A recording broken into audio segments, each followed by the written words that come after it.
right, moving on to the next game from this week. We have Jacob versus Jasiah. And Jacob, I really like the lead Keldeo philosophy. It's great. It's basically just saying,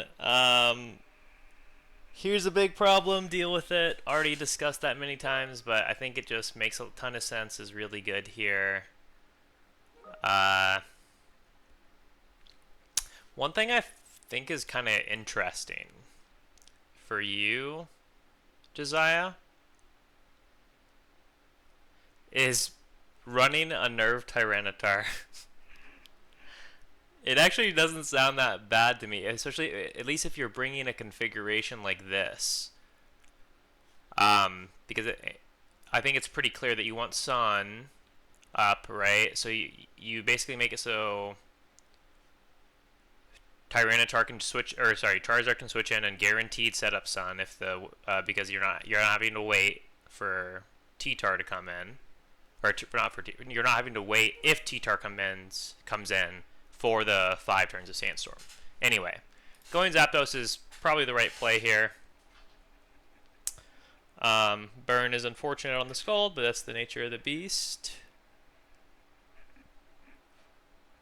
I do wonder, Jacob, did you have Calm Mind on this set? I think it would have been interesting. Also, really nice mid-ground on the Scald here. That was a really good play.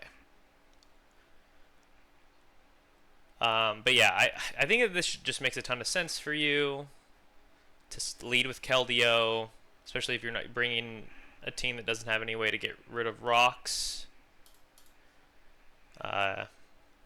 This is the wrong time to set up Cloyster, Jasiah. It just isn't going to do enough against this Pokemon. So you needed to have someone else answer this. Because now, of course, it dies. You know, we're in a pretty bad spot against Keldeo here. But we do bring in Medicham. Jacob, you make the right play here. Yeah, I mean, this is all good. High Jump Kick out damages Ice Punch versus Hippowdon, but not Landorus. I like the Rocky Helmet, just making this guy really fucking annoying. Yeah, I really like the overall approach here, Jacob. It's you're posing a really tough problem. And I think that you've basically played perfectly, or like, you know, near perfectly to this point. Greg, the Beast. I think that we don't have the we're just short on offensive firepower at this point. And the Burn Zapdos is pretty brutal, and yeah, this Sceptile is about to go crazy, for sure. This thing is a monster. Interestingly, I feel like you just kill this. I guess maybe you're predicting a Scarf, which, well, no, you know it can't be Scarf, because it's running Fake Out.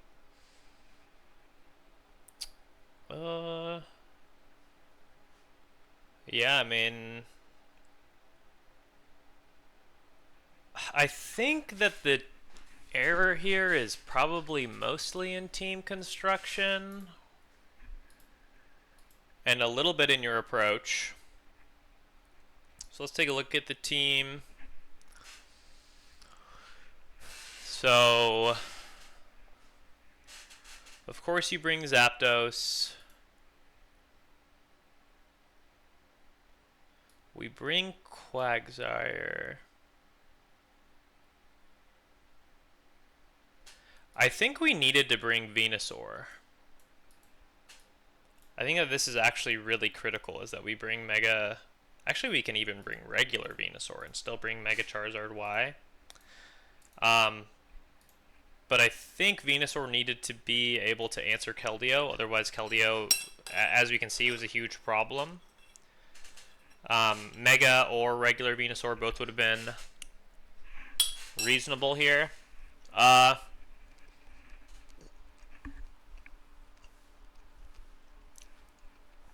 me examine the rest of this squad.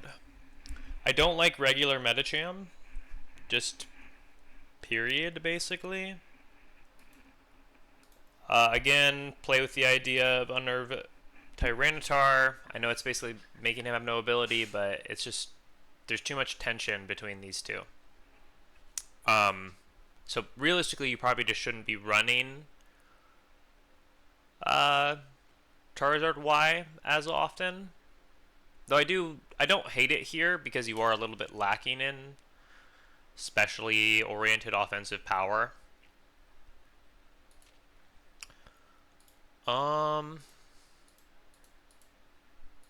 Yeah, let's go move by move.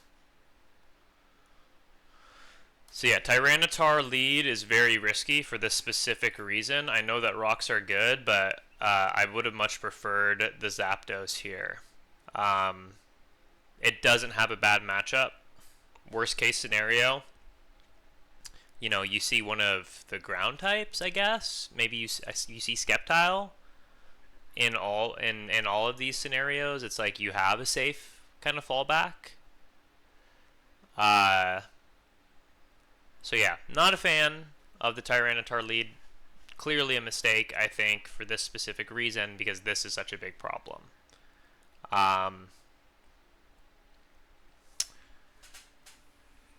Yeah, going Zapdos after getting the rocks up, I think going for rocks is interesting. You kind of have to, but it's very risky. I mean, if Jacob had set up Calm Mind, you could have just lost on the spot there. This is obviously the wrong play. This needs to be Medicham. This Cloyster doesn't accomplish anything. Now it comes in, so you might as well press the button, but see if you crit on one of the rolls or something.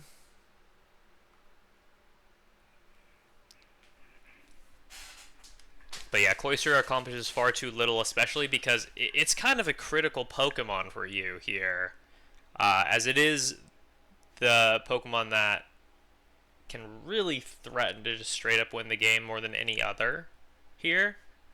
Like, it's probably more offensively threatening than Volcarona. And you just kind of throw it away. Not great. And I think that that's really just the essence of what goes wrong here.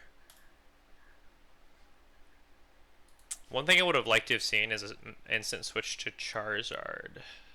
But even that's kind of awkward here.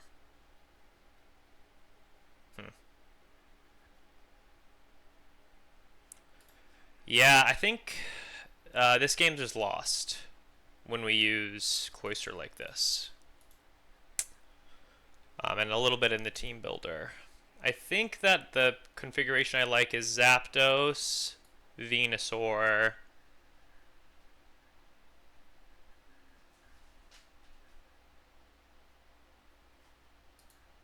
Venusaur for sure. Honestly, Zygarde is really annoying for Jacob's team, where there's not a single Pokemon that can really handle glare very well. They just kind of all get wrecked by it.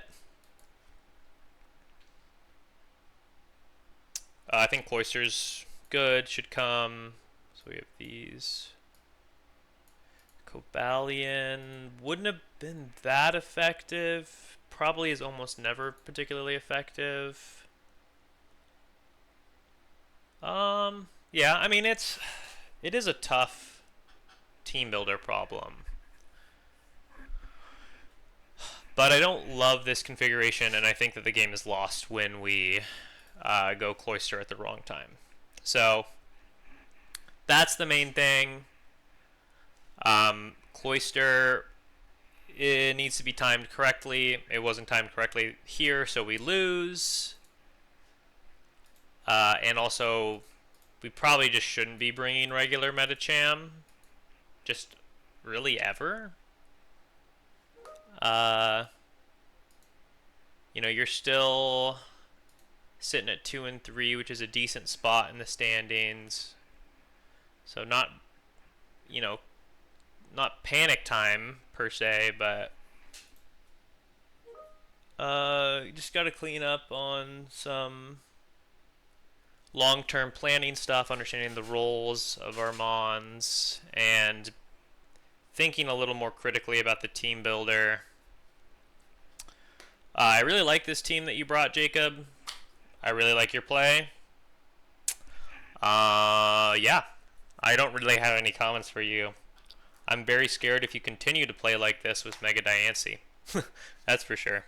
So, alright. Hopefully this one was instructive. It definitely does feel, again, a little bit like we're outgunned. But we do make a lot of strategic mistakes that make this game just incredibly one-sided in the early game.